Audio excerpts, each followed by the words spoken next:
नमस्कार सर्वांना। तर सरकारचे जे शासकीय योजना असतात, शासकीय योजनांचे पैसे हे आपल्याला कोणत्या अकाउंटवरती येतात हे चेक करण्यासाठी आपण आज व्हिडिओ बनवत आहोत। तर आपल्याला सुरुवातीला काय करायचे मित्रांनो, Google Chromeवरती जायचे। Google Chromeवरती गेल्यानंतर आपण करतोय NPCI असा प्रकारचा आपण सर्च करतोय। तर NPCI सर्च केल्यानंतर आपल्याला इथे ऑप्शन दिसतोय बघा NPCIचा। तर NPCI वरती आपण क्लिक केलेलं आहे।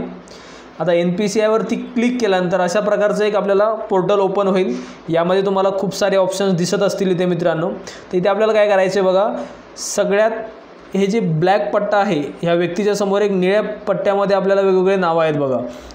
प्रोडक्ट, कंझ्युमर, मीडिया, म्हणजे रुपयेचे जे नाव आहे त्याच्यावरती आहे प्रोडक्ट आणि कंझ्युमर।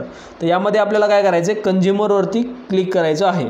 2 नंबरच्या ऑप्शनवर क्लिक केलं।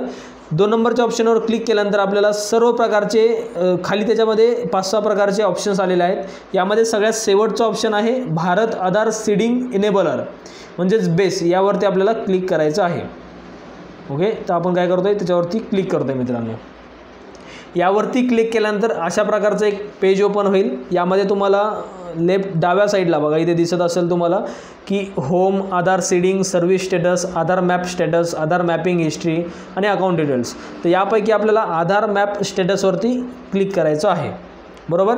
तर इथे आपल्याला 7 मिनिटचा टाईम दिला, त्याच्या मिनिटाच्या आतमध्ये आपल्याला तिथे डिटेल टाकायच्यात आणि OTP घ्यायचा आहे। तर आपण काय करतोय, सगळ्यात इथे आपल्याला आधार नंबर आपला टाकायचा आहे आणि त्यानंतर जे आपलं खाली कॅप्चा दिलेला आहे तो कॅप्चा आपल्याला टाकून घ्यायचा आहे। आता मी अगोदर कॅप्चा टाकतोय आणि त्यानंतर मी माझा आधार नंबर टाकणार आहे।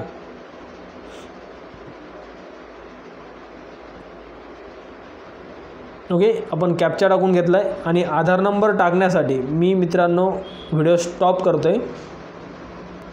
तर मित्रांनो आधार नंबर वगैरे ते टाकल्यानंतर इथे इंटर OTP ऑप्शन आलेला आहे। तर तुमचा जोही आधार नंबरला लिंक मोबाईल नंबर असणार त्यावरती तिथे तुम्हाला OTP येईल। तो OTP तुम्हाला इथे टाकायचा आहे। तो OTP टाकून घेतोय मी आणि OTP टाकल्यानंतर मित्रांनो आपल्याला इथे सबमिटवरती क्लिक करायचं आहे।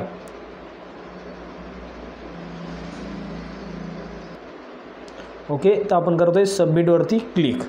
आता सबमिटवरती क्लिक केल्यानंतर आपल्याला सर्व गोष्टी मित्रांनो इथे दिसणार आहेत आपल्याला, बरोबर।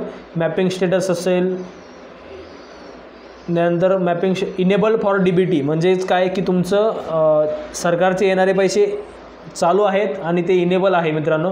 इथे इनेबल नसेल तर तुम्हाला ते इनेबल करून घ्यावं लागेल। या व्यतिरिक्त त्याची पूर्ण हिस्ट्री दिसते आणि ते बँक नेम सगळ्यात शेवटला बघा, बँक नेम दिसते इंडिया पोस्ट पेमेंट्स बँक, म्हणजे ह्या पोस्ट पेमेंट्स बँकमध्ये हे जे व्यक्ती आहेत ज्यांचं आधार कार्ड आपण टाकलेलं आहे त्यांचे सर्व पैसे त्या अकाउंटवरती येणार आहेत किंवा येतात।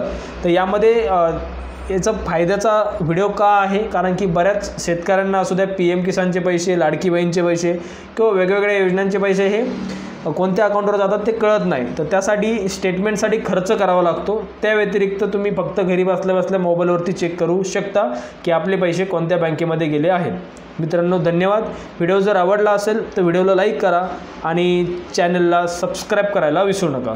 धन्यवाद सर्वांना।